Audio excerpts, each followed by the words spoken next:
ഇന്നൊരു ഞായറാഴ്ച ആയതുകൊണ്ട് ഞാനും ചിന്നുവും കുറച്ച് വൈകിയാണ് എഴുന്നേറ്റത്. എഴുന്നേറ്റപ്പോൾ തന്നെ കണി ഇതായിരുന്നു.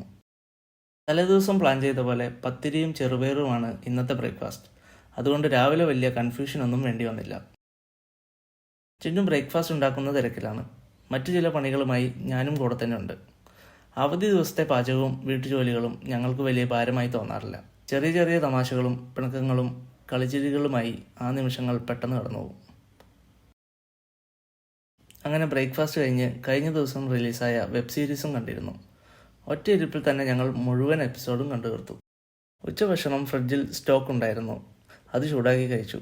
കഴിച്ചുകൊണ്ടിരുന്നപ്പോഴാണ് തുണി വിരിച്ചിടാനുള്ള കാര്യം ഓർത്തത്. തുണിയൊക്കെ വിരിച്ചിട്ടതിന് ശേഷം ഞങ്ങളൊന്ന് പുറത്തേക്ക് പോകാൻ തീരുമാനിച്ചു. പുറത്തിറങ്ങിയ സ്ഥിതിക്ക് ഞാൻ എൻ്റെ മുടിയൊന്ന് വെട്ടിയേക്കാമെന്ന് വിചാരിച്ചു. ഒപ്പം ചിന്നു ഒരു ത്രെഡിങ്ങും ചെയ്തു.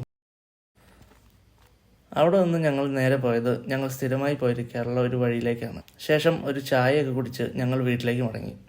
വീട്ടിലെത്തി ഒരു കുളിയൊക്കെ കഴിഞ്ഞ് രണ്ടുപേരുടെയും വീട്ടിലോട്ടൊക്കെ വിളിച്ചു. അങ്ങനെ ഒരു ഞായർ കഴിഞ്ഞല്ലോ എന്ന ദുഃഖത്തോടെ ഇന്നത്തെ ദിവസം അവസാനിച്ചു.